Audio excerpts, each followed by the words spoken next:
هسې هم ښه نه وم چې ستاسو په کوڅه تېرېدم ستا د ملالو سترګزار شمه بیمارې کړمه خدا چې له چا زارې کړم د کارې کړمه ژوند د سیګرټو ډبې نه دی چې ګزارې کړمه ګوره وریځ نری باران موسم خراب او جانان چینا د شنو پټو د دنګ چینار د لاندې زما غزل زما یاران منګې رباب او جانان د ژوند فلم په وخپو کې تیر شو من کتو په کتو کې تیر شو تر اوسه مې غزل نکړو شاهده ستا په یاد کې په ټپو کې تیر شو. ډیر ښه دی ډیر زبردست. سلامونه جوړ په خیر.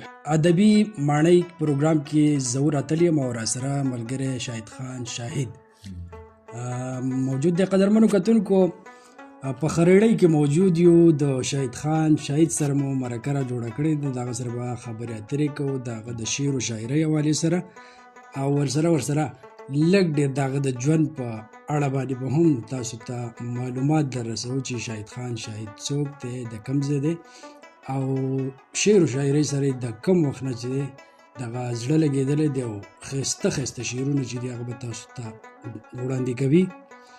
د دوی یو شعر دی وایي چې زما د کلي خلک په پښتو باندې مین دی او زما د کلي خلک بې پښتو نشي کېدی. دا د شاهد خان شاهد ښایسته شعر دی.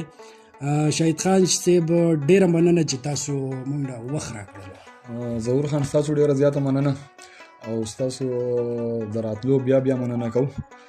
په خپل پروګرام کې ما د ځای راکړو ښه راغلاست درته وایم. مننه خوشحاله اوسئ. شاهد خان شاهد زما نوم دی. ملګري راته د مینې نه باغي شاهد وای او د بیدرې کلي سره تعلق ساتم. دغه ستاسو د پیژنګلو په اړه باندې خبرې اترې راسره د شعر و شاعرۍ میدان ته څنګه راغلی دې نړۍ ته څنګه په کم وخت کې او څنګه مو دغه سوچ دغه فکر چې دی هغه ذهن ته راغللو وغوښتل چې یاره شاهد خان شاهد په یو لوی شاعر جوړیږي؟ لوی شاعر خو نشم ویلی، زه لا اوس هم زده کړې کوم خو د پیدایشي زما مطلب په سکول کې چې ومه په کلاس کې د ملګرو سره سندره ویلې د نورو خلکو به مې ویلې شوق ډېر د وړوکوالي نه.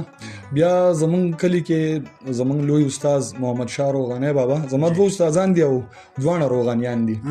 عبدالرحیم روغانی بابا زما استاز دی او بل هم د هغوی د خاندان محمد شاه روغاني صاحب زما سره ځان ډېر کړولی دی او د هغو زموږ په کلي کې د لرګو یو ټال او ډګو د شیټرینګ دا کار چې کوي نو دا زما دپاره خوش قسمتي وه چې هغو زموږ کلي ته راغلو. زه بیا هر ټایم د هغو سره ناست وم، هغو نه مې زده کړه کلي ده او شعرونه به سره شریک کړمه.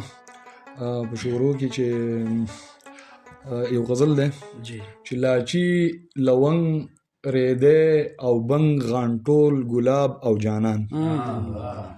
لاچي لونګ ریدې او بنګ غانټول ګلاب او جانان، د غره لمن سکڼې ماښام تارخه شراب او جانان.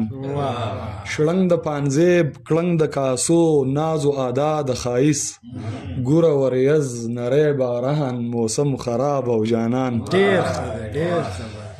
شړنګ د پانزیب کړنګ د کاسو ناز و ادا د خایس، ګوره وریځ نری باران موسم خراب او جانان. توره ټوپک نه بم بارود نه سرزوري د پتلون، مینه ژوندون امن نغمه قلم کتاب او جانان. د شنو پټو یخه چینا د شنو پټو د دنګ چینار د لاندې، زما غزل زما یاران منګې رباب او جانان.